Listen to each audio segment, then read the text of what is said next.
Have you ever been caught in a toxic relationship where you feel trapped, despite the distress and suffering it causes you? Do you find yourself repeatedly returning to someone who inflicts pain upon you, even though deep down you understand it's not beneficial for you? If your answer is yes, you might be experiencing a trauma bond. Trauma bonds are intense emotional connections that develop between individuals who have gone through significant emotional pain or trauma together. They arise from shared experiences of suffering, leading to a destructive pattern of attachment and anguish.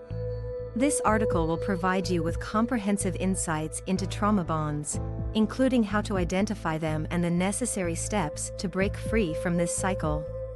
What are trauma bonds?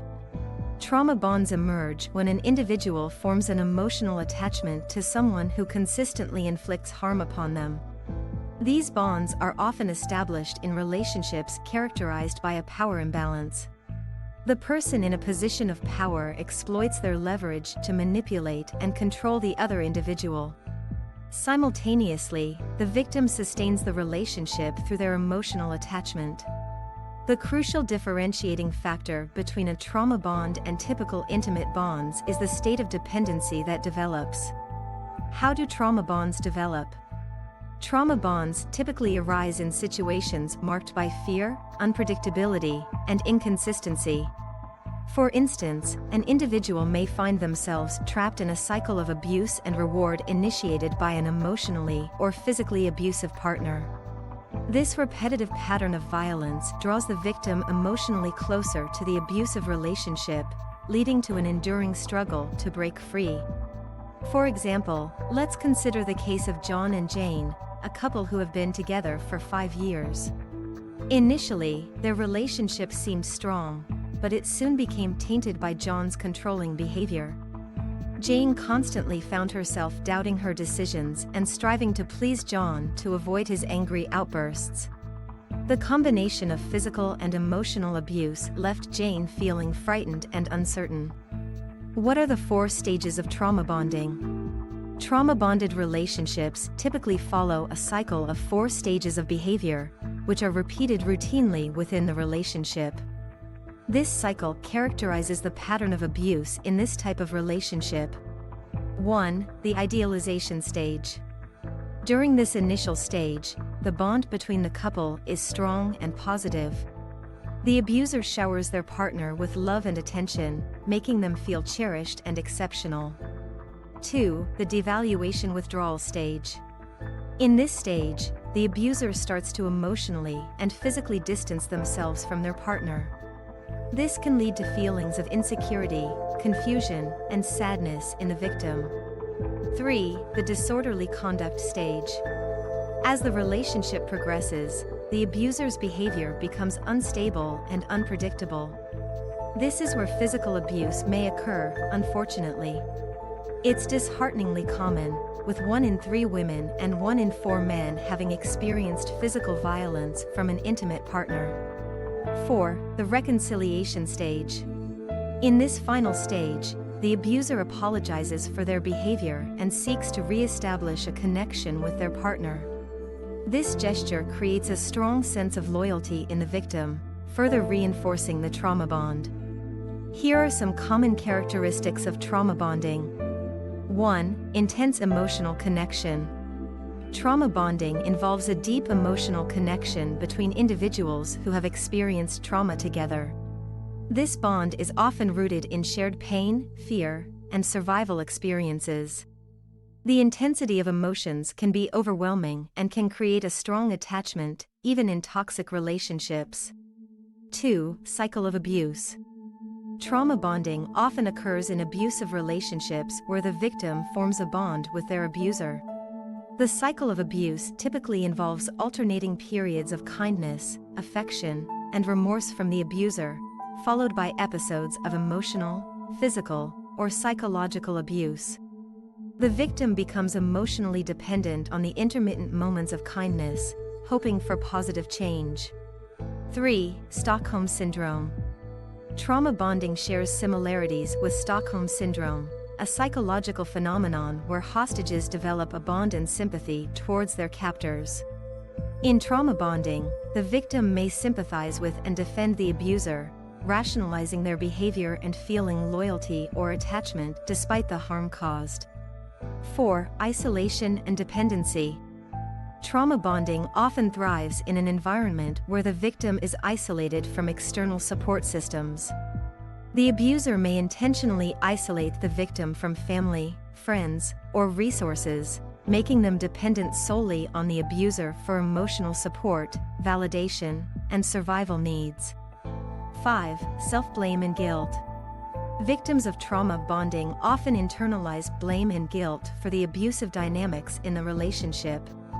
They may believe they somehow caused the abuse or that they deserve the mistreatment, leading to a deep sense of shame and diminished self-worth.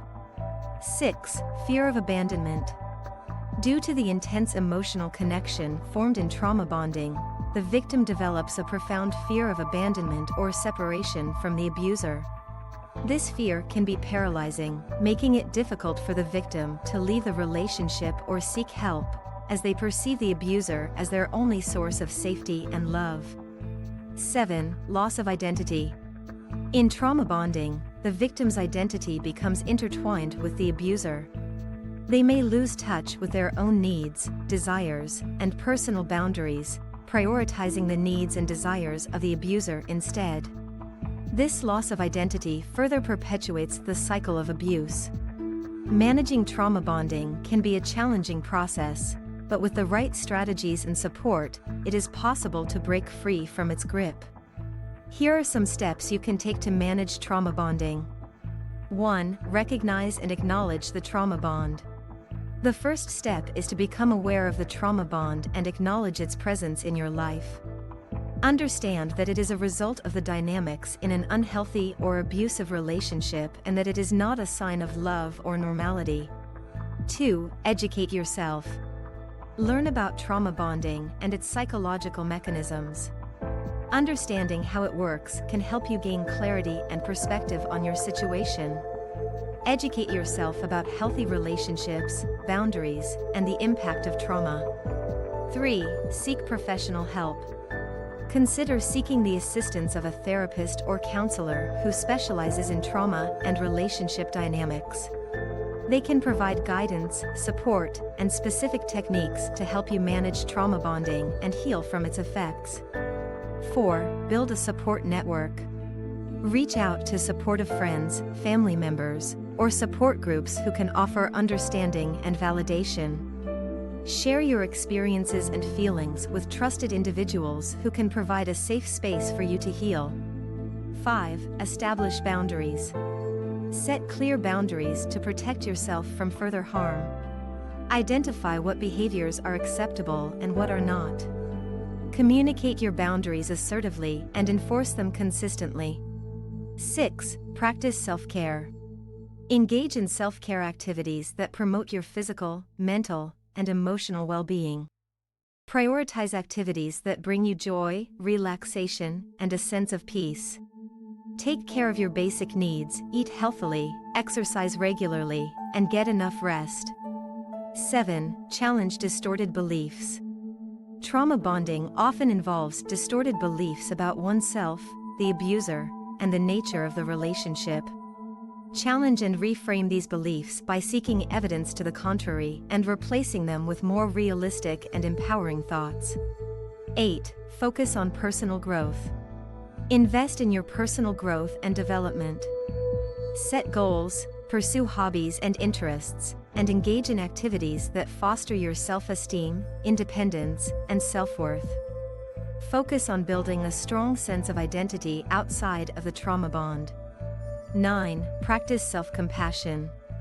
Be kind and gentle with yourself throughout the healing process. Understand that breaking free from a trauma bond takes time and effort. Offer yourself compassion and forgiveness as you navigate the complexities of recovery. 10. Maintain no contact or limited contact. Depending on your situation, it may be necessary to establish and maintain no contact with the abuser. This means cutting off all communication and avoiding any interactions that could trigger the trauma bond. If complete no contact is not possible, establish and enforce strict boundaries to minimize contact. Top of form. Remember, managing trauma bonding is a process that takes time and patience. It can be helpful to work with a professional who can provide personalized guidance and support throughout your healing journey. If you found this information helpful, please like, share, and subscribe to our channel for more valuable content on relationships.